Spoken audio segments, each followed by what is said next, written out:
So what do you think the Muslims are thinking right now?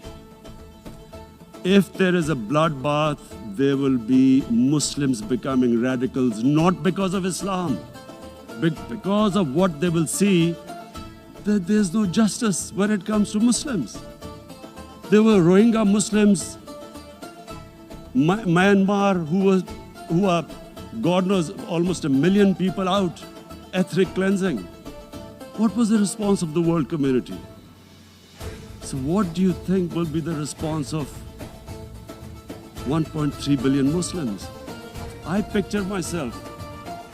I'm in Kashmir. I've been locked up for 55 days.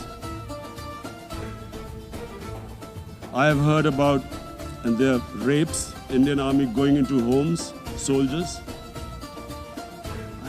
Would I want to live this humiliation? Would I want to live like that? I would pick up a gun. You're forcing people. You are forcing people into radicalization. When people lose the will to live, what is there to live for? And this is what, if you can do this to human beings, you are actually radicalizing people. And so, Mr. President, I want to repeat here, this is one of the most critical times. There will be a reaction to this. Pakistan will be blamed. 2 nuclear-armed countries will come face to face like we came in February. And before we head in that direction, the United Nations has a responsibility. This is why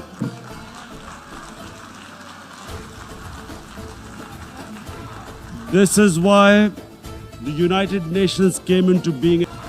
This is why the United Nations came into being in 1945. You were supposed to stop this happening. I feel we are back to 1939, Munich. Czechoslovakia has been taken, annexed. What is the world community going to do? Is it going to appease a market of 1.2 billion, or is it going to stand up for justice and humanity?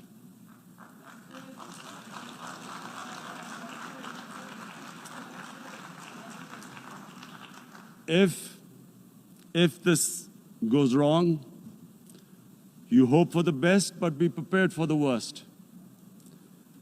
If a conventional war starts between the 2 countries, Mr. President, if a conventional war starts, and anything could happen, but supposing a country 7 times smaller than its neighbor is faced with the choice, either you surrender or you fight for your freedom till death, what will we do? I ask myself this question. And my belief is, La ilaha illallah, there is no God but one. And we will fight. And when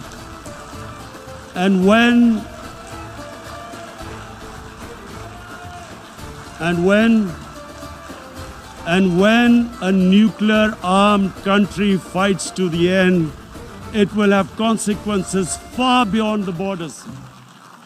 It will have consequences for the world, which is why I repeat I'm here. Because I'm warning you, it's not a threat. It's a fair worry that where are we headed?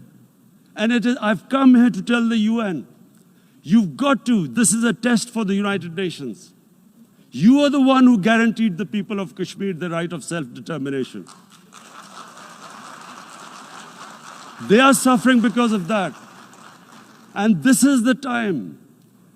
This is the time not to appease like in 1939 appeasement took place. This is the time to take action.